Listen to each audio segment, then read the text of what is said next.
Vamos a seguir ya casi terminando esta serie. Hoy es el tema 36. El Hijo ora por los efectos de la misión de sus discípulos en el mundo. El Hijo, nuestro Señor Jesús, ora por las consecuencias, los efectos de la misión de los discípulos en el mundo.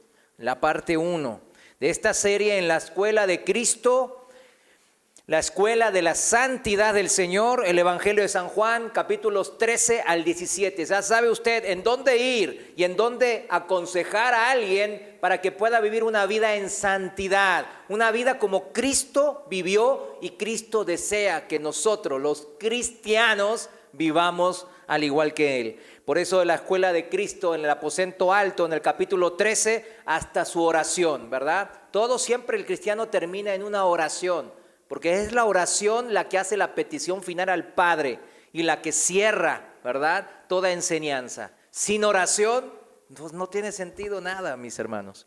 Hay que cerrar todo con una oración, así como dijo aquí, como hizo el Señor en el capítulo 17 que estamos viendo. Y el tema 36 dije que iba a ser el Hijo ora por los efectos de la misión de sus discípulos. Hoy es la parte 1, pero como estuvimos ya 2 semanas sin esta enseñanza, si yo les pregunto cuál fue la última, la 35, pues no creo que nadie se va a acordar, ¿no? Pero voy a hacer un pequeño repaso porque ahí en esa última enseñanza vimos la misión que tenía Jesucristo, ¿verdad? Y Él dijo bien claro que Él se santificaba a sí mismo. Y eso pone mucha confusión a veces. Ay, ¿cómo que se va a santificar a Él mismo? Pero justamente en el tema 35, el Hijo ora por la santificación de sus discípulos y por su misión en el mundo. La segunda parte, hace 2 miércoles, vimos ese caso y quiero volver a reflexionar sobre eso. Al final de la enseñanza aprendimos el trabajo, la misión que tenía delante de Él el Señor Jesús. El pasaje era Juan 17, versículos 18 y 19. Si me acompaña rápido, ahí vamos a ir rápido en este repaso del tema 35 que vimos. Juan 17, 18 dice: como tú me enviaste al mundo, dice el Señor al Padre, así yo los he enviado al mundo. 19, y por ellos yo me santifico a mí mismo. ¿Por quiénes se santifica a sí mismo? Por los discípulos, para que también ellos, los discípulos, sean santificados en la verdad. O sea, ¿qué nos santifica? La verdad de Jesús. Jesús es la verdad, pero Jesús se santifica a sí mismo. ¿Y qué significa eso de santificarse a sí mismo? Jesús, al estar orando en la presencia de sus discípulos, ahí recuerde que ya llegaron al jardín de Getsemaní, antes de ser apresado el Señor. Entonces estaba orando y sus discípulos estaban alrededor. Y al hablar de santificarse a sí mismo, a fin de que ellos, los discípulos, luego los apóstoles, también fuesen santificados de verdad. ¿Se refería entonces a qué hecho? ¿Que Jesús necesitaba ser santificado? Claro que no, Jesús es santo, perfecto, puro, en Él no hay mancha, en Él no hay pecado. Pero se refería al hecho de que estaba a punto de dejarlos. Recuerden que la palabra santificado es ser apartados para un servicio de honra. En lo que es religioso, en lo que atañe a Dios, es siempre un servicio de gran honra, y eso es lo que iba a hacer el Señor, el servicio más honroso que hubo en toda la historia del mundo entero. Y se refería primeramente a dejarlos y dejar este mundo. Claro, literalmente Él iba a dejar este mundo después de realizar ese primer servicio honroso, y con el propósito entonces de separarse, Él dijo santificarse a sí mismo, de separarse, de ser apartado, de santificado, para dedicarse a estos 2 grandes tareas a las que Dios lo había encomendado, lo había llamado aquí a que venga a la tierra. Y recuerden, el primero era darse en sacrificio vivo por el pecado del mundo en la cruz del Calvario, de modo que así Él limpiase y santificase a todo su pueblo. Esa es la manera que Dios nos hizo limpios y santos delante de Él. Nos dio nuevas vestiduras blancas, ¿verdad?, frente a Dios. ¿Por qué? Por el sacrificio que nosotros creímos. Por eso nos arrepentimos de nuestros pecados y creímos en que Él pagó por esos pecados. Ese es el primer punto de santificarse a sí mismo. Y eso es en Hebreos 10:10 dice bien claro, en esa voluntad somos santificados mediante la ofrenda del cuerpo de Jesucristo hecha una vez para siempre. Esa es la gran buena noticia que tenemos nosotros, ¿verdad? Que no tenemos que hacer ningún sacrificio, ninguna obra, solamente creer en lo que Él hizo. Ahora, el segundo punto en santificarse a sí mismo, dijimos que fue el ser sumo sacerdote, nuestro representante, nuestro intermediario, nuestro abogado ante el trono de Dios en el cielo. Eso era algo que todavía sigue haciendo el Señor hasta que Él vuelva. Ahora, estos efectos de su sumo sacerdocio, como el de Melquisedec, su abogacía, su intercesión en favor nuestro, lo dividimos en 3 puntos y rápidamente hay que recordar estos 3 puntos. ¿Por qué? Porque atañen, influencian nuestro diario vivir como cristianos. Recuerde, el cristiano cuando se vuelve a Cristo entra en esa nueva paz y gozo inexplicable, pero las aflicciones del mundo ahí siguen, ¿verdad que sí? Las enfermedades, pues ahí vienen y siguen, claro. La gente mala, ahí sigue. La maldad del mundo y el pecado, pues ahí sigue, la tentación ahí sigue. Y estos efectos del sumo sacerdocio, una vez que Él murió por nosotros y nosotros creímos por Él, Él aboga como sumo sacerdote delante del trono de Dios. Y tiene 3 puntos principales, esta función, ser apartados para este oficio digno ante el Padre. Y el primer punto dijimos que era apoyar y reforzar a su pueblo en medio de las pruebas y las tentaciones. ¿Quién lo va a apoyar en medio de las pruebas y las tentaciones? Jesucristo. Él, solo Él. Hebreos 2:18 dice, pues en cuanto Él mismo padeció siendo tentado, Jesucristo, es poderoso, y subraye poderoso, para socorrer a los que son tentados. O sea, cuando usted está siendo tentado por un pecado sexual, vicio, la droga, el alcohol, el cigarro, yo qué sé, la maledicencia, la ira, la venganza, cuando usted está siendo tentado por un pecado de este estilo, en la carne, ¿verdad? ¿Quién es poderoso para socorrerlo? Según la palabra, Jesús. Ahí está. Ese es su trabajo que ahora está ejerciendo. Hebreos 4:14 dice, por tanto, teniendo un gran sumo sacerdote, Jesucristo, que traspasó los cielos, Jesús el Hijo de Dios, retengamos nuestra profesión. O sea, aguantemos como cristianos, aguantemos vara, seamos que, pues sufridos, ¿verdad? Gozosos, pero sufridos, dice la Biblia, ¿no? Sufriendo las penalidades que hay de ser cristiano, porque hay penalidades de ser cristiano. El mundo, aprendimos en esta serie, nos va a odiar, el mundo nos va a rechazar. Así que volvemos, retengamos nuestra profesión. ¿Por qué? Porque tenemos un gran sumo sacerdote, Jesús el Hijo de Dios. Porque no tenemos un sumo sacerdote que no pueda compadecerse de nuestras debilidades, sino uno que fue tentado en todo según nuestra semejanza, pero sin pecado. Acerquémonos pues confiadamente al trono de la gracia para alcanzar misericordia y hallar gracia para el oportuno socorro. O sea, ¿qué hay que hacer cuando tenemos y padecemos tentación, una prueba, una dificultad, un gran problema que pensamos que no vamos a salir de esa enfermedad, de ese problema económico, de esa tentación sexual, de vicio, lo que sea? ¿Qué hay que hacer? ¿Cuál es la medicina? Inmediatamente acercarse al trono de la gracia, buscar la misericordia de Dios, buscar a Cristo nuestro abogado. Ese es el oportuno socorro. Es que como veo que nunca llega. ¿Y cuándo usted lo buscó? Si no lo busca, acá dice bien claro, tenemos que buscar confiadamente el trono de la gracia. Hay que acercarse a Cristo. No ando en mi rutina. Vive en su rutina, nunca lo busca, pues entonces por eso siempre tropieza. Ahí está la causa.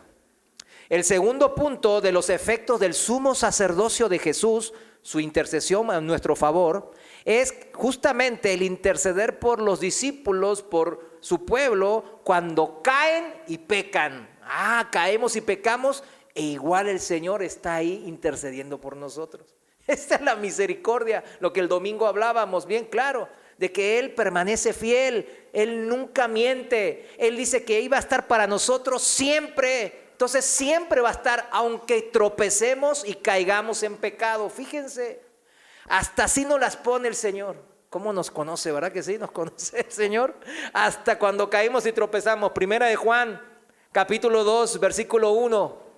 Recuerden cuando dice así: hijitos míos. Primera de Juan 2:1. Hijitos míos, estas cosas os escribo para que no pequéis. O sea, el punto es que el cristiano pues deja de pecar, tiene que tratar de dejar de pecar. O sea, ve y no peques más, ve y sigue pecando, igual yo soy bueno y yo soy Dios de amor y haz lo que quieras. No, ve y no peques más. Estas cosas os escribo para que no pequéis, no caigamos en tentación, no tropecemos en pecado y en maldad. Si alguno hubiese pecado, aquí está la esperanza, aquí está el Dios fiel, aquí está el Dios paciente, misericordioso, abogado tenemos para con el Padre, a Jesucristo el justo que ve por los injustos. Ahí está el Señor siempre abogando por nosotros. Y Él es la propiciación por nuestros pecados. Y no solamente por los nuestros, sino también por los de todo el mundo. O sea, Él cuando murió en la cruz, ¿murió por qué pecados? Por los de todo el mundo. Entonces, ¿qué hace falta? Acercarse a la cruz de Cristo primeramente, humillados, arrepentidos de pecado, confiando ahora que Él hará y no yo voy a seguir haciendo mis tonteras y mis pecados. No, Él hará ahora, Él obrará en mi vida. Esa es la primera. Y después viviendo. Y fíjense la promesa. Yo por eso quería repetir esta parte, porque las promesas son impresionantes, mis hermanos. Él nos conoce mejor que nadie, pues es nuestro creador, es nuestro Señor, es el Dios único y omnipotente y omnipresente y omnisciente, que nos conoce todo, aún mejor que nosotros mismos. Por eso nos las pone de esta manera. Yo no quiero usar esa palabra, pero sí, nos las pone así de fácil, mis hermanos. Es cuestión de acercarse. Eso se llama fe. Hay que acercarse al trono de la gracia. Eso no es obras. Yo me acerco al que obra, al que tiene el poder de vencer el mal y de ayudarme y socorrerme oportunamente, en tiempo y en forma, significa eso.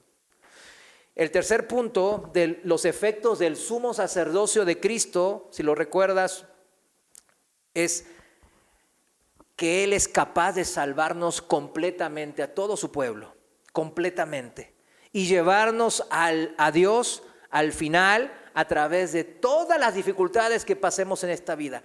Todas, cualquiera que fuesen, Dios nos va a tener en su mano poderosa y nadie nos va a poder apartar de ella. ¿Por qué? Porque Él es el más poderoso, así de sencillo. Hebreos 6:9 dice que la esperanza de las promesas en Cristo. ¿Usted tiene esperanzas en Cristo? Amén. Todos los cristianos esperamos en Cristo, esperamos en sus promesas, esperamos en su verdad, esperamos en que Él hará. Bueno, la cual tenemos como que segura, dice la palabra. ¿Cómo? Segura. Ay, ¿me cumplirá el Señor? ¿No me cumplirá? ¿Cuánto está orando, hermano? ¿Cuánto? ¿Cuánto está orando? ¿Cuán desesperado está? ¿Todo el día se la pasa orando por eso? ¿O nomás ahí antes de dormir una pestañeada y le dice: Señor, pues ya sabes que tú sabes todo, así que arréglame ese pendiente? Ya se duerme. ¿Cuál es la forma? ¿Cuál es la manera? ¿Cómo puede estar tan seguro el autor de Hebreos? La cual tenemos la esperanza de las promesas de Cristo. Pedid y os dará. ¿Cuál es? Lo que dice Marcos 11:24. La cual tenemos como segura y firme ancla del alma. ¿Hay incertidumbre en su alma? ¿Por qué será? Hay que estar seguros y firmes. Las promesas del Señor nos anclan el alma en esa seguridad y en esa firmeza.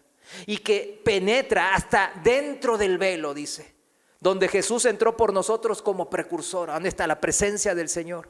La presencia de Dios, hecho sumo sacerdote para siempre, según el orden de Melquisedec. Un sacerdocio eterno, eternamente Él ve por nosotros siempre, nunca acaba su sacerdocio, dice. Hebreos 7:24, mas por cuanto permanece para siempre, el sacerdocio, tiene un sacerdocio inmutable, el sacerdocio de Cristo. Por lo cual puede también salvar perpetuamente, eternamente, a los que por Él se acercan a Dios. Ahí está, el camino Cristo, a los que acercan por Cristo a Dios, al Dios verdadero y único, pues Él puede salvarnos perpetuamente. Hay seguridad, bien, viviendo siempre para interceder por ellos. Otra vez, siempre el Señor está intercediendo a nuestro favor. Amén. Y bueno, y citamos, ahora sí se va a acordar, Romanos 8:34. ¿Recuerdan? Este es algo que yo creo que todos los días deberíamos de leer. Cuando andamos un poquito, ya ando un poco caído. No me siento muy bien. Pues vamos a leer Romanos 8:34 en adelante. ¿Qué dice? ¿Quién es el que condenará? Cristo es el que murió. Más aún, el que también resucitó, el que además está a la diestra de Dios, el que también intercede por nosotros. Ahí está todo. Ahí está todo el trabajo que se le fue encomendado al Señor Jesús y Él está todavía realizando a nuestro favor. 35. ¿Quién nos separará del amor de Cristo? ¿Tribulación, angustia, persecución o hambre o desnudez o peligro o espada? Antes, en todas estas cosas, somos más que vencedores por medio de aquel que nos amó.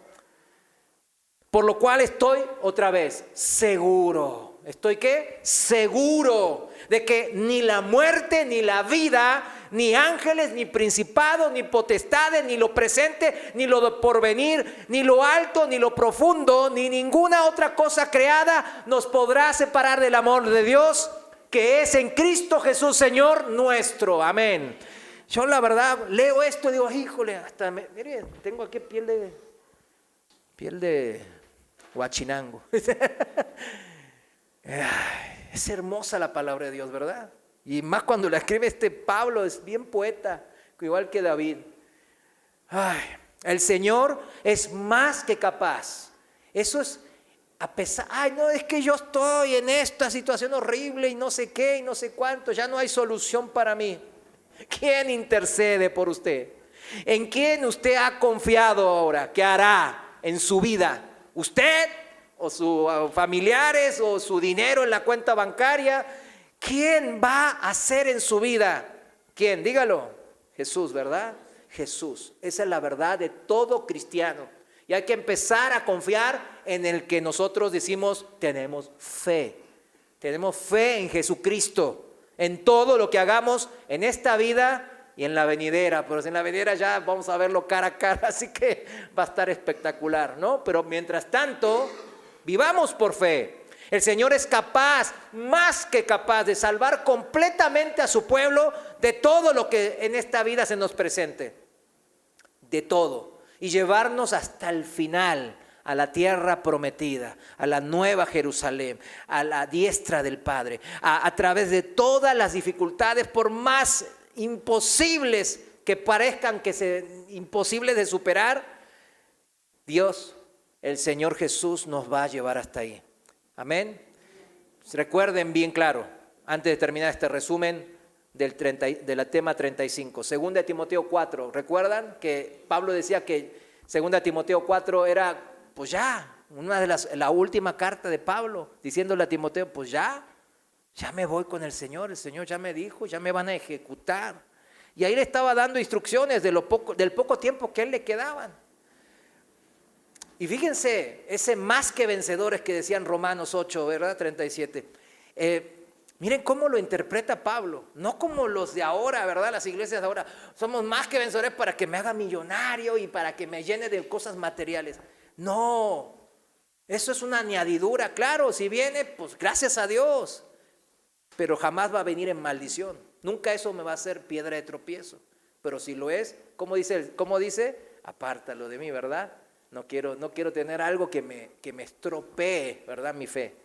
Segunda de Timoteo 4:17, fíjense Pablo cuando estaba en juicio, lo estaban atacando como lobos rapaces, pero el Señor estuvo a mi lado, dice, todos no estuvieron, pero el Señor estuvo a mi lado y me dio fuerzas, para que por mí fuese cumplida la predicación y que todos los gentiles oyesen. Así fui librado de la boca del león. Y el Señor me librará de toda obra mala y me preservará para su reino celestial. A Él sea gloria por los siglos de los siglos. Amén. Fíjense, pero entonces Pablo no fue ejecutado, no le cortaron la cabeza. No, ¿verdad que sí le cortaron la cabeza? Pero entonces, ¿cómo lo libró de todo mal? De toda tentación, de todo pecado, de toda malicia, de todo desviarse del ministerio santo que él fue llamado para santificación de su vida, de su ministerio. Dios lo tuvo y le dio fuerzas para mantenerse en su ministerio a pesar de toda circunstancia y enfermedad. Y eso es lo que está diciendo aquí. ¿Por qué? Me preservará para su reino celestial. No me preservará para guardar mi vida física y vivir hasta viejito. ¿Verdad que no dijo eso? Ahí está bien claro. Esta es la manera de pensar. Pensar primero en qué cosa, en las cosas de arriba y no en las cosas temporales. ¿Cuántos dicen amén a todo esto? Amén. Era muy importante este pequeño resumen para hacer un refresh, ¿verdad? Ahora, comenzamos con el 36, tema 36. Y sigue la oración en el capítulo 17 del Evangelio de San Juan. El Hijo ahora está orando por los efectos de la misión que le dio a sus discípulos en el mundo. En esta parte de su oración, en Juan 17, versículos 20 al 23, nuestro Señor hace una petición al Padre, vuelve a hacer una petición. Y luego una afirmación de la provisión que Él mismo ha hecho. Vamos a la petición primeramente. Hoy vamos a ver la petición y en la siguiente enseñanza, parte 2, vamos a ver la provisión que dio el Padre. Juan capítulo 17, versículos 20 y 21 vamos a ver hoy. Reina Valera, seguimos. Juan 17, 20 dice el Señor orando, mas no ruego solamente por estos. ¿Quiénes son estos? Los discípulos que están ahí, ¿verdad? Sino también por los que han de creer en mí por la palabra de ellos. Para que todos sean uno, como tú, oh Padre, en mí y yo en ti. Que también ellos sean uno en nosotros, para que el mundo crea que tú me enviaste.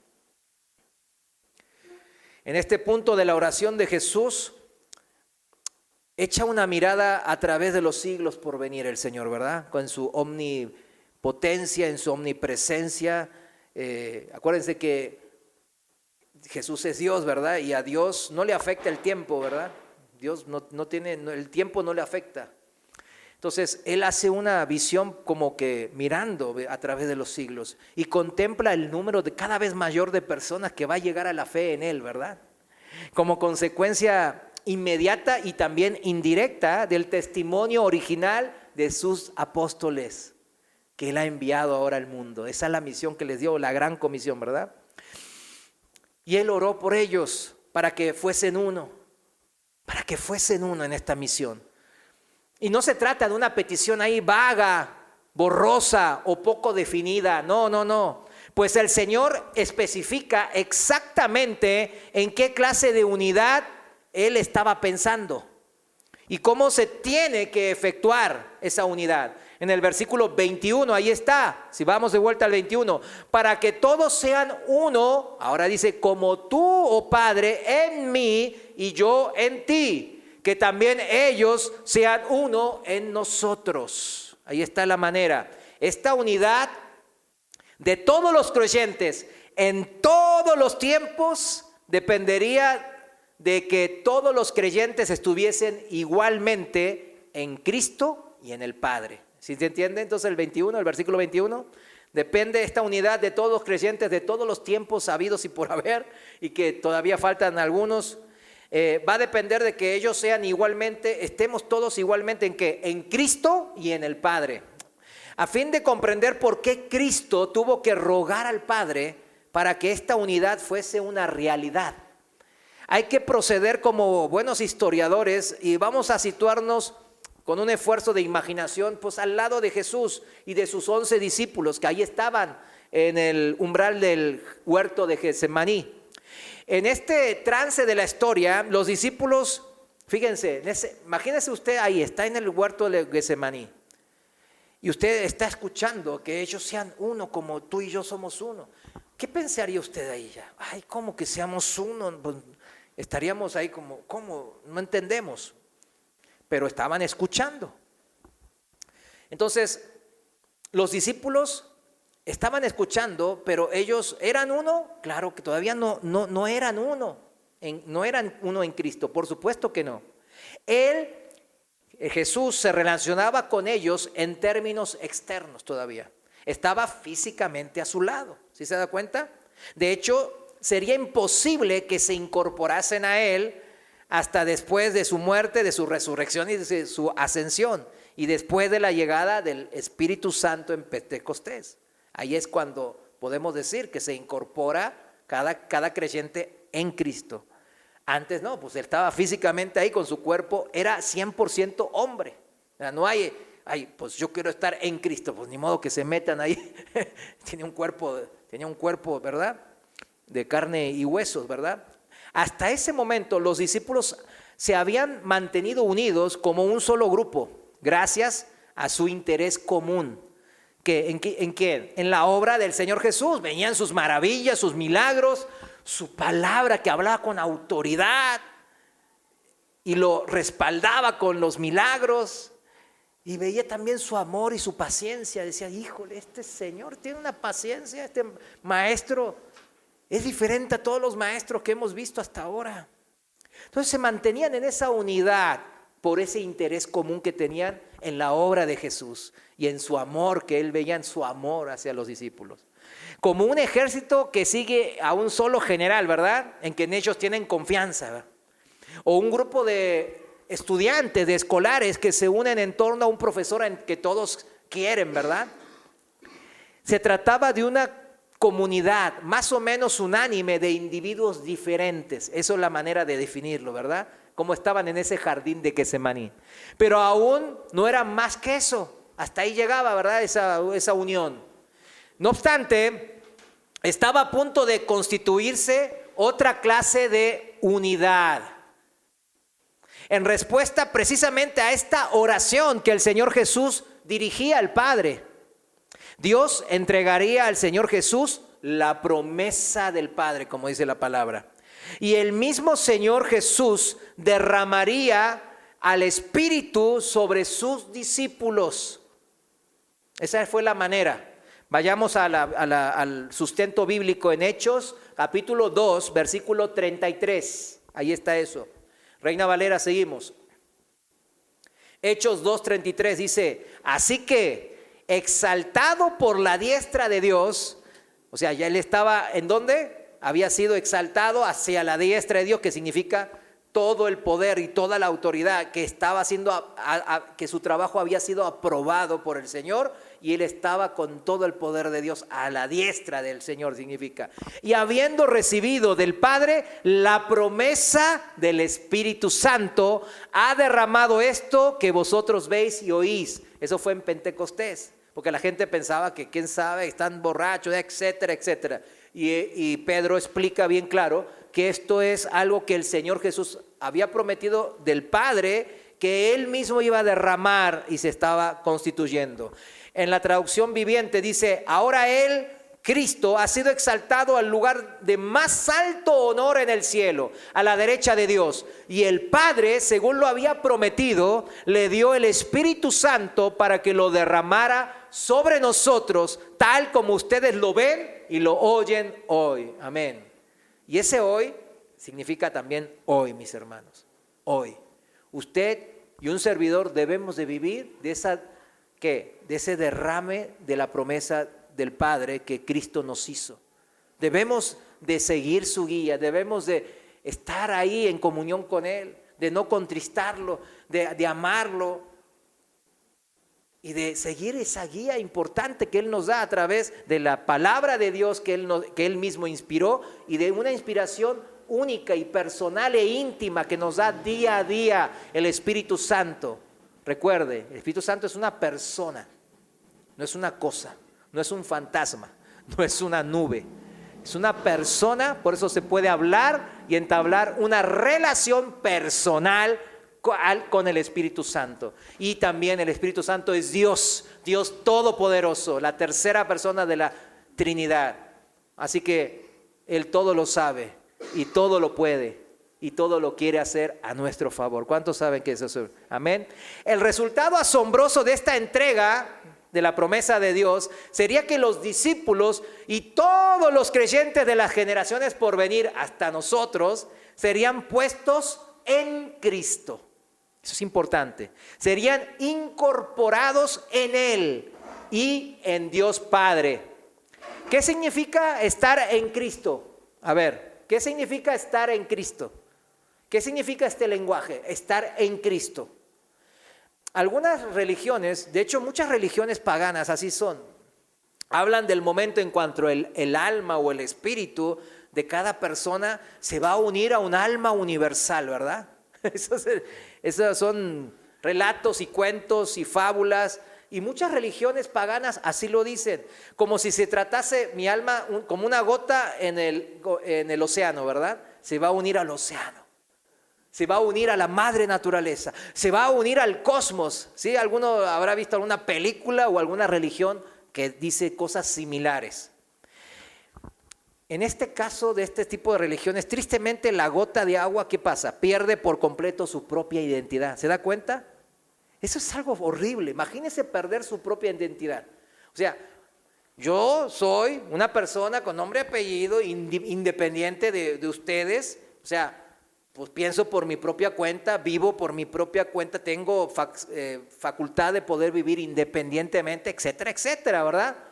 Pero imagínense, esas gentes dicen que como una gota se integra al océano, ¿verdad? O a la madre naturaleza o al cosmos o lo que sea, pierde entonces totalmente su propia identidad. Perder la identidad es algo tremendo, ¿verdad? Y es lo que ahora va a pasar, ¿verdad? Porque en la comunidad ahora que está todo digitalizado, ¿verdad? Después los gobiernos tienen toda nuestra información y cuando quieran, pues nos pueden matar, borrar de la base de datos y de repente desaparecemos, ya no existimos, aunque tengamos, ya todo va a ser digitalizado. Es algo que seguramente el anticristo va a aprovechar, ¿no? En un futuro no tan lejano, porque ya está casi toda la tecnología aquí, ¿no? Pero bueno. Ya no quiero desviarme. O sea, entienda eso es importante. Imagínese creer en algo así, perder mi propia identidad. No es lo que la Biblia quiere decir cuando enseña que el creyente está en Cristo Jesús. Todo lo contrario, ¿eh? La analogía que encontramos en la Biblia es la de un cuerpo y los miembros de un cuerpo. Eso está en 1 Corintios capítulo 12, desde el versículo 12 al final, al 31, para el que anota. Vamos a leerlo rápidamente, porque es importante cómo la Biblia conceptualiza esto de que cómo vamos a integrarnos en Cristo. Porque usted ahora supuestamente, si es cristiano, está integrado en Cristo. ¿Pero ha perdido su propia identidad? Claro que no. Encontramos nuestra identidad en Cristo. Ahora vamos a ver cómo es que la Biblia nos explica esta nueva identidad en Cristo. 1 Corintios 12:12 dice así, porque así como el cuerpo es uno y tiene muchos miembros, ahí estamos nosotros los miembros, pero todos los miembros del cuerpo, siendo muchos, son ¿qué? Un solo cuerpo. Así también Cristo. Porque por un solo espíritu fuimos todos bautizados en un cuerpo. O sea, por el Espíritu de Dios fuimos bautizados. Sean judíos o griegos, sean esclavos o libres. A todos se nos dio a beber de un mismo espíritu, bautizados por el Espíritu de Dios. Además, el cuerpo no es un solo miembro, sino muchos. Si dijera el pie, ¿por qué no soy mano? ¿No soy del cuerpo? ¿Por eso no será del cuerpo? ¿Usted piensa eso? ¿Sí? No. Y si dijera la oreja, porque no soy ojo, no soy del cuerpo, ¿por eso no será del cuerpo? Claro que no, ¿verdad? Si todo el cuerpo fuese ojo, ¿dónde estaría el oído? Y todo fuese oído, ¿dónde estaría el olfato? Mas ahora Dios ha colocado los miembros, cada uno de ellos, en el cuerpo, como Él quiso. Ahí está. Una multitud de miembros integrantes de un solo cuerpo. 19. Porque si todos fueran un solo miembro, ¿dónde estaría el cuerpo? ¿Sí? ¿Entiende? Pero ahora son muchos los miembros, pero el cuerpo es uno solo. Ni el ojo puede decir a la mano, no te necesito, ni tampoco la cabeza a los pies, no tengo necesidad de vosotros. Antes bien, los miembros del cuerpo que parecen más débiles son los más necesarios. Y a aquellos del cuerpo que nos parecen menos dignos, a estos vestimos más dignamente. A los que en nosotros son menos decorosos, se tratan con más decoro. Porque los que en nosotros son más decorosos no tienen necesidad, pero Dios ordenó el cuerpo, dando más abundante honor al que le faltaba. O sea, hay gente que Dios le dio en abundancia, como Abraham, ¿verdad? Como José, como Daniel, como Isaac, como muchos de los patriarcas, ¿verdad? Como David, etcétera, ¿no? Pero lo hizo para cubrir necesidades de los miembros que tienen más debilidad, de los más débiles, del menor, etcétera, ¿no? Para que ya no haya desavenencia en el cuerpo, sino que los miembros todos se preocupen los unos por los otros. Porque la bendición está en dar, mis hermanos. Por eso el Señor arma esto para que nosotros podamos tener oportunidades de ser bendecidos al dar, al preocuparnos por el otro, al orar por el otro. De eso se trata la comunión en Cristo. De eso se trata, de estar en Cristo. Por eso cuando uno dice, pues no necesito la iglesia, los hermanos bien, gracias, me valen cacahuate y yo vivo mi vida, pues, ¿será cristiano? Lo voy a dejar ahí, en puntos suspensivos. Quizás sea cristiano y esté muy engañado,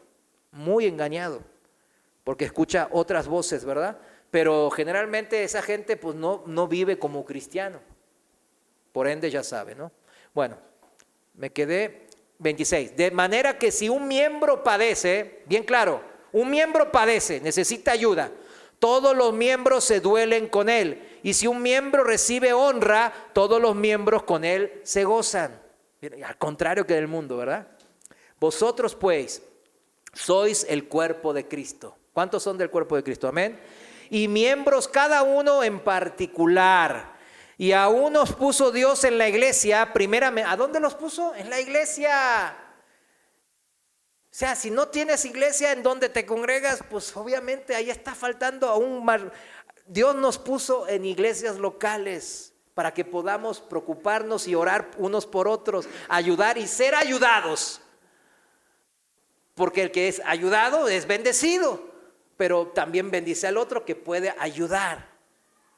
Y a unos puso en la iglesia primeramente apóstoles, luego profetas, los terceros maestros, luego los que hacen milagros, después los que sanan, los que ayudan, los que administran, los que tienen don de lengua. Son todos apóstoles, son todos profetas, todos maestros, hacen todos milagros, tienen todos dones de sanidad, hablan todos lenguas, interpretan todos. Procurad pues los dones mejores. Significa que todos no tenemos todos los dones, no somos Cristo, ¿verdad? Ni siquiera el apóstol Juan, ni el apóstol Pablo, que tenía muchos de los dones que mencionamos aquí. Pero bueno, tenemos uno o dos, le puedo asegurar que mínimo uno le va a tener. Dios dice que a todos da. Procurad pues los dones mejores. ¿Quieren más dones? Procúrenlos, pídanlos. Mas yo os muestro un camino aún más excelente. ¿Qué es ese camino aún más excelente? Es el que Cristo nos enseñó, el que Cristo nos mostró el ejemplo, que es el camino del amor. El cristiano vive en ese camino del amor. Por eso, aunque todos imitamos a Cristo, ¿verdad? Queremos imitarlo, seguir su ejemplo, por eso somos cristianos, buscamos la excelencia del ejemplo de Cristo en nuestras vidas, como el apóstol Pablo dijo, sed imitadores de mí, así como yo soy de Cristo, dice. Pero cada uno de nosotros debe hacerlo ¿en qué? En su función, en su servicio como miembro del cuerpo de Cristo.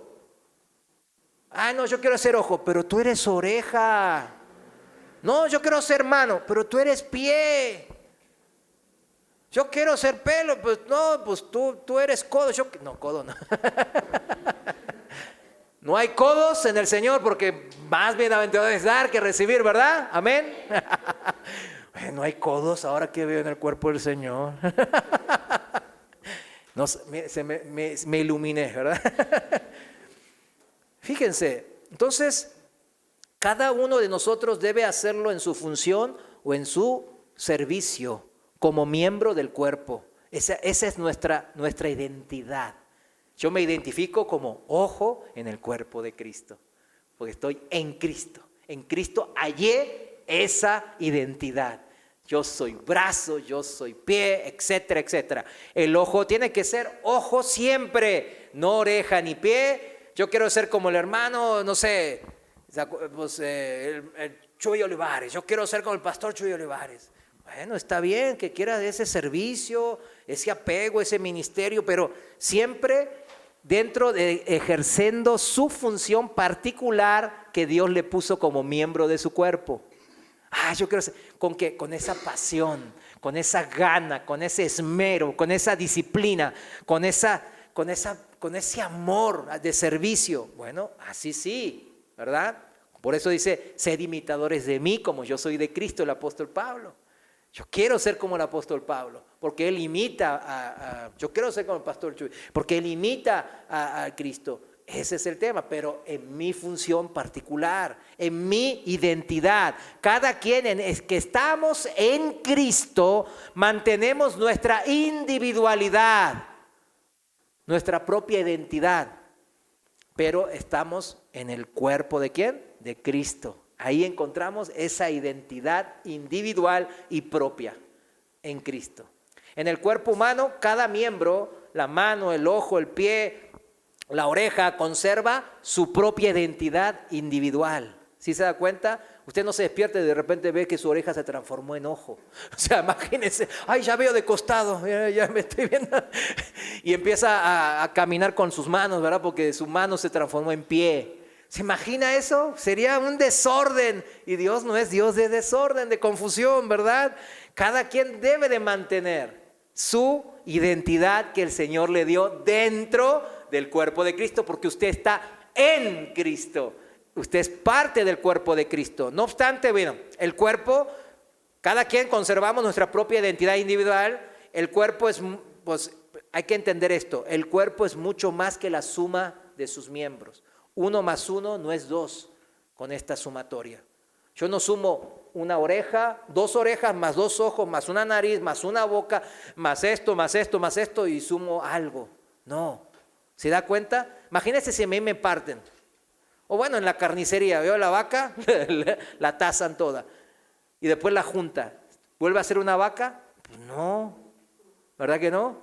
No es una sumatoria de partes. 1 más 1 para el cuerpo de Cristo es 3, 5, 10, 20. ¿Sí lo entiende? El cuerpo es mucho más que la sumatoria de sus miembros. Cada miembro es una parte íntegra del cuerpo y todos los miembros del cuerpo son miembros los unos de los otros. Estamos unidos en este cuerpo. Esto sucede porque cada miembro está en el cuerpo y la vida del cuerpo alcanza todas las partes que lo componen, uniendo todas las partes la una con la otra. ¿La vida de quién? La vida del cuerpo. ¿Y quién le da vida? ¿Quién es la vida? Cristo. Usted veo que cuando una parte de su cuerpo, creo que le llaman gangrena también, ¿no? Cuando se muere una parte, o usted puede dejar una parte sin oxígeno y sin sangre, digamos, ¿no? La sangre que es la vida, dice el Levítico, ¿no?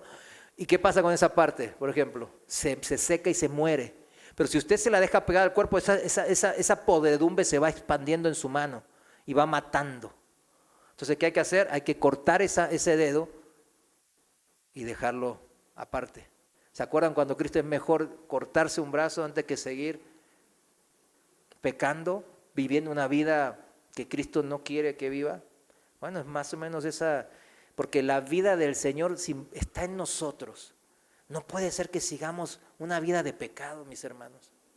Eso no es compatible. Podemos tropezar, podemos caer. Y el Señor, como leímos al principio, está ahí para ayudarnos e interceder por nosotros. Él es el oportuno socorro, Él es poderoso, dice la palabra, para poder brindarnos ese socorro oportuno.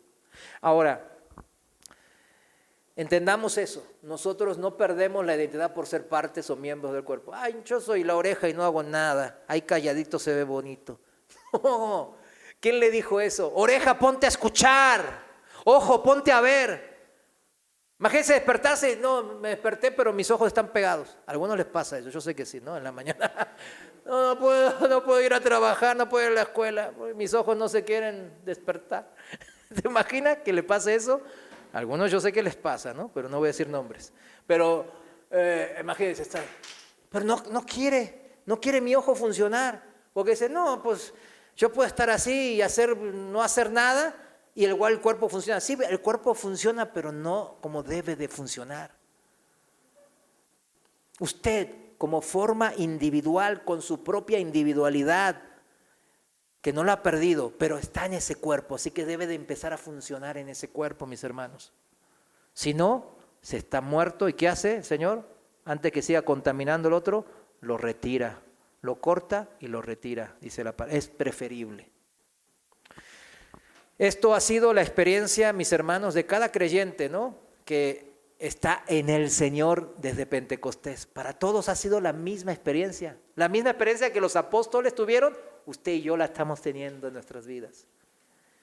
Puesto que fue en aquel momento en Pentecostés cuando el Señor resucitado, bautizó a todo su pueblo en el Espíritu Santo, incorporando a cada miembro a Él en su cuerpo. Cuando leemos el Nuevo Testamento, nos damos cuenta de la cantidad de veces que los primeros cristianos se refieren al hecho de que ahora ellos están en Cristo. Era algo increíble. Y le voy a decir, la trascendencia de esto es algo espectacular, estar en Cristo.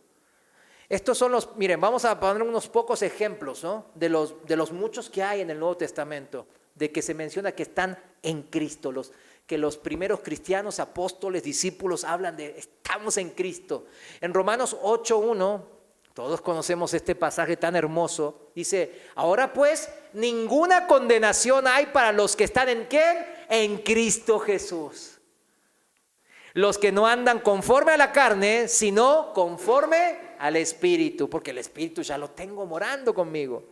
Primera de Juan 5:20 dice, pero sabemos que el Hijo de Dios ha venido y nos ha dado entendimiento para conocer al que es verdadero. Y estamos en el verdadero, en su Hijo Jesucristo. Ahí está. Este es el verdadero Dios y la vida eterna. Estamos en el verdadero. ¿Cuántos dicen amén? Amén. Primera de Tesalonicenses 1:1. A la carta que le dedica a los hermanos en Cristo, en Tesalónica, Pablo dice, Pablo, Silvano y Timoteo, a la iglesia de los tesalonicenses en Dios Padre y en el Señor Jesucristo. Amén. El hecho de estar en Cristo es lo que distingue a los creyentes de los que no son creyentes, mis hermanos. Es algo importante. Es una distinción y una realidad que ni siquiera la muerte puede destruir, mis hermanos. Ni la muerte nos puede destruir. Pues cuando regrese Cristo, según dice Pablo, dice, los muertos en Cristo resucitarán primero. Amén. Pues esto es la importancia de estar en Cristo, mis hermanos. Y estas son las promesas que estamos seguros y firmes el Señor va a cumplir. Y cuando llegue ese día, todos nos vamos a ver. Quizá en el aire, ¿verdad? Y vamos a decir, ¿no ven? En Cristo, ¿verdad? Porque algún hermano estará todavía en medio inseguro. ¿No ves? Que estamos en las nubes. Y ahí está el Señor, brillando como la luz del amanecer, ¿verdad? En Cristo, los muertos hasta resucitarán primero. Y esta unicidad, esta unificación histórica en Cristo, ¿verdad? Es un hecho histórico muy significativo, no es algo que podemos ver algo superficial. Los filósofos en la historia de la humanidad, hay muchos. Yo me acuerdo, yo era muy seguidor así de las cosas de los filósofos, y pues estaban Platón, Sócrates, ¿verdad? En los antiguos griegos, entre muchos otros, ¿verdad? Que tienen todavía muchos seguidores. Pero ninguno de estos seguidores, de todos estos filósofos de la historia de la humanidad, y pueden nombrar a todos los grandes filósofos de la vida, ¿no? Nunca hablaron de estar en Sócrates. Yo estoy en Sócrates. O algunos dirán, yo estoy en Platón. No, yo me estoy comiendo un Platón quizás, ¿verdad? Pero no, yo no estoy en Platón. ¿O escucharon a alguno de los grandes filósofos, aún de los modernos, decir, yo estoy en Descartes, yo estoy en Hume, yo estoy en... No, ninguno dice eso, ¿verdad que nadie? Y para ellos hablar en esos términos no tendría ningún sentido, puesto que por más brillantes que sean ellos, estos filósofos, eran solamente simples hombres al fin y al cabo. Brillantes quizás, pero simples hombres. Jesús, en cambio, sí, era más que un hombre. Era el segundo Adán, era el Hijo del Hombre, capaz de incorporar en sí mismo a todos los que pusieran su confianza en Él. Ese es el Jesús que nosotros confiamos. Por lo tanto, llama la atención que unos cuantos años después, si usted recuerda la historia del cristianismo, unos cuantos años después de la resurrección de Cristo, oímos hablar con total naturalidad, total normalidad a todos los primeros cristianos decir, estamos en Cristo. ¿Se da cuenta?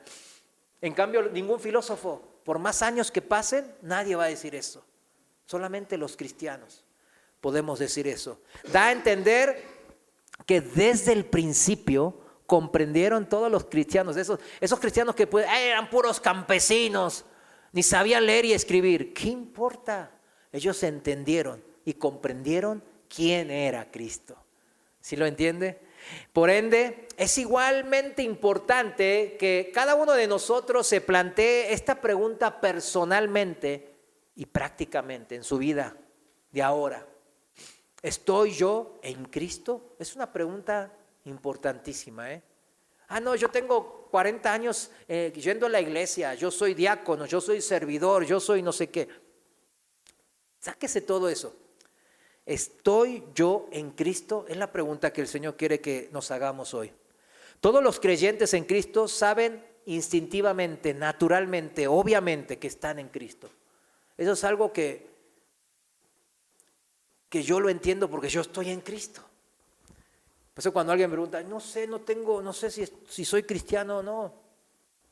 Yo siempre le digo, le hablo del Evangelio, le hablo de la salvación. Muchos de ellos es por no leer la Biblia, se los puedo asegurar, no leen la Biblia. ¿Está usted en Cristo? Es algo naturalmente que uno, si está en Cristo, lo debe de saber, forma natural, forma instintiva. Igual que Noé y su familia cuando estaban en el arca. ¿Usted piensa que Noé estaba, ¿estoy en el arca o no? Ay, no sé. Y está todo el mar, ahí todo lloviendo, la gente muriéndose, y está en el arca. Noé está, ¿estoy yo en el arca o no? Y pues el Señor está, este es el único que me quedaba entre todo eso. Y mire cómo está, poca fe. No, Noé estaba tranquilo, firme, seguro. Hasta su familia, que no era tan, ¿verdad? Tan así, ¿verdad? Santa, vamos a decirlo de esa manera, ¿no? Ellos sabían que estaban en el arca, que estaban a salvo del diluvio, si lo entendían. De esa manera, cada creyente sabe que es eternamente salvo por el hecho de estar en Cristo. Esa es la seguridad que debemos tener como cristianos.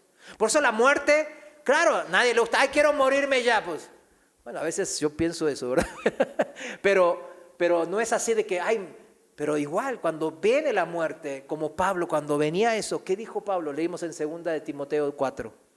El Señor estuvo a mi lado, Él me dio fuerzas, pero igual lo ejecutaron, pero la eternidad todo ese tema de estar tentados, de confiar. No, él sabía que estaba en el arca, estaba subido en Cristo y no había nada que lo iba a apartar de él. Filipenses 3:9 dice, Filipenses 3:9, dice así: y ser hallados en él, Cristo, no teniendo mi propia justicia, que es por la ley, sino la que es por la fe de Cristo, la justicia que es de Dios por la fe. Es muy fácil ser un cristiano nominal. Muchos son cristianos nominales. ¿Sabe lo que significa nominal? De fuera nomás, sin tener ninguna experiencia alguna de estar en Cristo. Porque cuando estamos en Cristo vivimos esas experiencias, se lo puedo asegurar, se lo garantizo porque está escrito en la Biblia. De ahí la importancia de que nos planteemos con realismo y sinceridad esta pregunta, y lo repito: ¿está usted en Cristo? ¿Estoy yo en Cristo? Eso es importante. Yo no quiero que nadie me diga: Mario, ¿por qué no predicaste esto? ¿Por qué no dijiste esto? ¿Por qué permitiste que el tibio pensara que estaba en Cristo y se fuera al infierno? Yo no quiero que el Señor me diga eso. Yo tengo que dar cuentas, rendir cuentas por las almas que se reúnen en esta congregación, que es de Dios. Tengo que rendir cuentas. Entonces, ¿cómo se llega a estar en Cristo? ¿Cómo se llega a estar en Cristo? A ver, contesten. Sí, por la fe, simplemente creyendo en Cristo. El apóstol Pablo nos enseña en Romanos 10, 9 y 10, dice así la palabra: que si confesares con tu boca que Jesús es el Señor, curios, dueño ¿de qué? De todo, de mi vida, de todo, y creyeres en tu corazón, verdaderamente, de lo profundo de tu ser interior, que Dios le levantó de los muertos, o sea, el evangelio, serás salvo. Punto. ¿Dice alguna cosa más? No, no hay obras. Hay fe, debe haber fe. 10. Porque con el corazón se cree para justicia, pero con la boca se confiesa para salvación. Se lo voy a decir en la traducción viviente, estos dos versículos se van a entender un poquito más, especialmente el versículo 10. Si declaras abiertamente que Jesús es el Señor y crees en tu corazón que Dios lo levantó de los muertos, serás salvo. Pues es por creer en tu corazón que eres hecho justo a los ojos de Dios, y es por declarar abiertamente de tu fe que eres salvo. Es una declaración abierta, dice, que significa hecha pública. Que la gente que vive con usted, que la gente que lo conoce, sus vecinos, su familia, la gente que usted frecuenta, sabe que es cristiano. No, él es cristiano. Él es diferente. Hasta delante de sus enemigos más acérrimos, ellos en verdad saben que es diferente. ¿Por qué? Porque en verdad usted cree en su corazón. No es algo de boca para afuera. Jesucristo es el Señor, es el Dios encarnado, el que se hizo carne para poder morir por nuestros pecados en aquella cruz del Calvario, y así abrir el camino de la salvación a los que tienen fe en esto.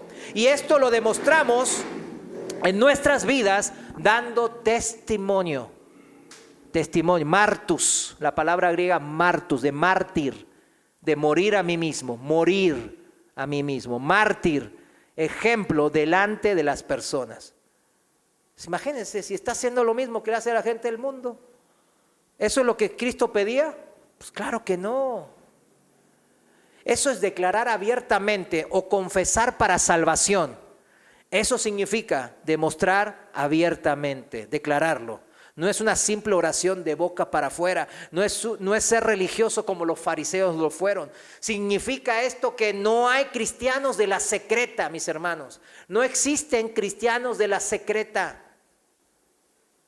El apóstol Pedro declara ante el concilio judío, fíjense, ante sus enemigos que lo querían matar, estaba Pedro y Pablo con la misión que el Señor les había dado como apóstoles, y ellos dicen con valentía, porque lo creían desde lo más profundo de su corazón, Hechos 4:12, todos sabemos esto de memoria, ¿no? Y en ningún otro hay salvación, porque no hay otro nombre bajo el cielo dado a los hombres en que podamos ser salvos. No hay otro nombre, que es el nombre de Jesucristo nuestro Señor. Poesía, ¿verdad? Pues esto es poesía para nuestros oídos, para los que estamos en Cristo. Otra vez, preguntémonos, ¿estoy en Cristo? No quiero que nadie se vaya, no, pues no sé si estoy en Cristo, pero aquí le estoy haciendo camino. No, inmediatamente acérquese al trono de la gracia del Señor, inmediatamente, para que Él le dé la seguridad necesaria. El mismo Señor nos dice quiénes están en Cristo en el pasaje principal de hoy. Está hablando explícitamente en Juan 17:20, explícitamente de los que creen en mí a través de la palabra de ellos. ¿De quiénes? De los apóstoles, que iban a escribir, inspirados por el Espíritu Santo, la Biblia, el Nuevo Testamento. Creen en mí a través ¿de quién? De la palabra de ellos, de los apóstoles. Estar en Cristo no es ningún estado espiritual avanzado. Ay, estoy, no sé, en una posición espiritual, tengo el karma, estoy no sé qué, en un nivel espiritual elevado. No significa nada de eso, un estado espiritual avanzado en el que entran algunos cristianos especiales, especialmente santos, tras muchos años de disciplina espiritual, no sé, no. Eso es lo que los gnósticos decían, o la gran mayoría de las sectas, ¿verdad? No, hay niveles en el cristianismo. ¿Hay niveles? No, hay funciones, según cada miembro del cuerpo de Cristo. ¿Cuántos dicen amén a eso? Es algo importante. Todos los creyentes que estamos en Cristo, a partir del momento de ¿cuándo? Cuando mediante el auténtico arrepentimiento y fe que se depositan plenamente ¿en quién? En Cristo Jesús. Y es Dios quien los pone en Cristo. Dios nos pone en Cristo. 1 Corintios 1:30. Fíjense, esto a veces es mal interpretado este versículo, pero vamos a interpretarlo correctamente como el Señor quiere. 1 Corintios 1:30. Mas por Él estáis vosotros en Cristo Jesús, por Dios. Estamos nosotros en Cristo Jesús, el cual nos ha sido hecho por Dios sabiduría, justificación, santificación y redención. ¿Qué significa? Que Cristo vino a la tierra, hizo toda la obra necesaria para ser nosotros justificados, santificados y redimidos para participar ahora de las promesas de Dios, que nos da sabiduría para entender su palabra y vivir en esta santificación que estamos haciendo ahora. No significa que el Señor nos determinó un grupo ahí selecto desde antes de la creación del mundo para que fuesen salvos. Nada que ver, ¿se da cuenta? ¿Se da cuenta? Lo voy a leer en la traducción viviente. Dice, Dios los ha unido a ustedes con Cristo Jesús. Dios hizo que Él fuera la sabiduría misma para nuestro beneficio. Cristo nos hizo justos ante Dios. Nos hizo puros y santos y nos liberó del pecado. Por lo tanto, como dicen las Escrituras, si alguien quiere jactarse, que se jacte solamente en el Señor. Amén. ¿Por qué? Porque Él hizo toda la obra. Él hizo el plan desde antes de la fundación del mundo. ¿Qué plan? Diseñó el plan de salvación y también lo ejecutó a la perfección. Dios hizo toda la obra para poder ser nosotros salvos. Nosotros, los seres humanos, solo decidimos creerle o no creerle. Abrazar el plan de salvación o rechazarlo. Tomamos esa decisión de manera responsable, o sea, le respondemos a Dios acertadamente, le agradamos cuando le creemos y aceptamos la obra de Cristo, el Evangelio, o somos irresponsables, respondemos a esos actos de amor de Dios negligentemente, desacertadamente, tontamente, rechazando su obra de amor en la cruz, su muerte como sacrificio por mis pecados. Esto lo estoy rechazando. No estoy aceptando el Evangelio porque el Evangelio son las obras de Jesús. Y entonces, ¿qué daremos de cuenta cuando estemos cara a cara en la presencia de Dios? Porque muchos dicen, ay no, yo no voy a estar. ¿Quién sabe si vamos a estar? La Biblia dice que vamos a estar cara a cara frente a Dios rindiendo cuentas. ¿Qué cuentas le va a dar si usted rechazó la obra del Cordero inmolado perfecto de Dios? ¿No? Ahora usted va a tener que dar cuenta de sus obras, buenas y malas, hechas en esta vida. Y como dice la Biblia, horrenda cosa es caer en manos del Dios vivo. ¿Por qué? Porque todos somos pecadores. Ese es el problema. Pero la solución Dios la brindó. No la rechacen, dice la palabra. ¿Cuántos están seguros para la eternidad en Cristo Jesús? Amén. Y no solo se encuentran, y vamos terminando, se encuentran todos los creyentes en Cristo a partir del momento cuando creen en Él, sino que en Él todos también somos iguales. Esa es una cosa importante que estuvimos viendo, ¿no? No hay nadie que esté en Cristo con un grado mayor. Ah, no, Él es el general. No hay eso. Somos todos, dice la Biblia, miembros de un solo cuerpo. Ni el ojo es más importante que la oreja, ni el brazo que el pie, ni nada. Otra de las características que tenemos en las personas que se han desviado de la verdad bíblica es que ellos siempre ponen jerarquías. No, él es el gran apóstol de Jesucristo. Prestesía, bésenle la mano, y etcétera, etcétera. Ya lo vemos, aquí en la ciudad está, ¿no? Uno que ya lo agarraron, ¿verdad? Por toda la maldad que hizo. Y etcétera, etcétera. Pero ¿cómo dice la Biblia? Romanos 12:3 y 4, dice así. Romanos 12:3 dice: digo pues, por la gracia que me es dada a cada cual que está entre vosotros, que no tenga más alto concepto de sí que el que debe de tener, sino que piense de sí con cordura, conforme a la medida de fe que Dios repartió a cada uno. Lo mismo que decía a los corintios. Porque de la manera que en un cuerpo tenemos muchos miembros, pero no todos los miembros tienen la misma función, así nosotros, siendo muchos, somos un cuerpo en Cristo y todos miembros los unos de los otros. O sea, somos miembros los unos de los otros. Vemos los unos por los otros, significa. Si alguien es apóstol, profeta, pastor, debe usarse para el servicio a los demás miembros según la medida de fe que le fue dada. Es eso. Cada quien debe de cumplir su función que le dio. No es jerárquica, sino es funcional. Por eso es función. Funcional, no jerárquico. ¿Cuántos dicen amén? Amén. En el reino de Dios nos cuenta el Señor que es al revés del mundo. El que es el mayor de vosotros será vuestro siervo.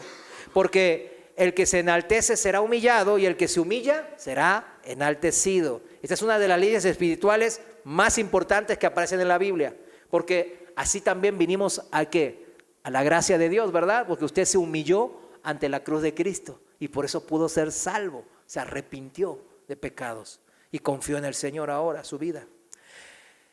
Además de esto, y por último, al estar en Cristo, en lo que se refiere a nuestra salvación, todas las distinciones anteriores resultan insignificantes. Todo lo que antes yo era, ay, no sé, yo era tal, de tal país, de tal región, de tal lugar, de tal grado social, no importa eso ya. En Cristo se acaba también eso.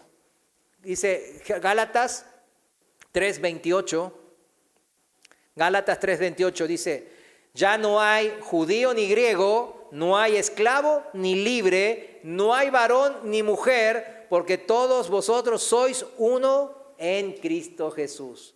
O sea, cuando estemos en el cielo, ay no, ya los varones van a seguir teniendo autoridad sobre la mujer. Ya, pues aquí está respondiendo el Señor. Ya no hay esa autoridad, ya no somos todos. La autoridad tampoco, acuérdense que no es jerárquica, ¿no? Es de protección, ¿no? Pero bueno, en el cielo no hay varón y mujer, no hay que soy mexicano, soy gringo, soy coreano, pues no hay esclavo ni libre, no hay de qué región soy, de dónde vengo, cuál es mi estirpe, mi linaje, no hay nada de eso. En Cristo, desde ahora y para toda la eternidad, somos uno en Cristo. ¿Amén? ¿Cuántos dicen amén? Lo voy a leer y ya con esto terminamos en la traducción viviente.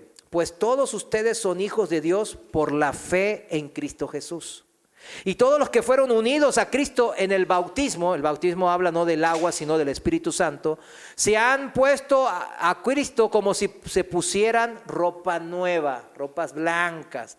Ya no hay judío ni gentil, esclavo ni libre, hombre ni mujer, porque todos ustedes son uno en Cristo Jesús. Y ahora que pertenecen a Cristo, son verdaderos hijos de Abraham, son sus herederos y la promesa de Dios a Abraham les pertenece a ustedes. Amén.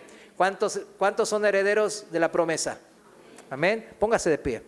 Señor, gracias te damos, mi Dios, porque tú eres un Dios bueno. Señor, en tu misericordia, tú sigues obrando a nuestro favor. No solo moriste en esa cruz por nuestros pecados, sino que estás todavía intercediendo por todas nuestras problemas, nuestras pruebas, nuestras tentaciones, nuestras enfermedades, nuestros tropiezos, Señor. Todo, tú nos aseguras que tu poder ilimitado, está a nuestro favor. Y así, ¿quién nos apartará de tu poder y de tu amor? Somos más que vencedores de esta manera, en Cristo Jesús. Gracias, Señor, por esta promesa tan hermosa. Te bendecimos y te agradecemos en el nombre de tu Hijo amado Jesús. Amén. Amén. Dios les bendiga.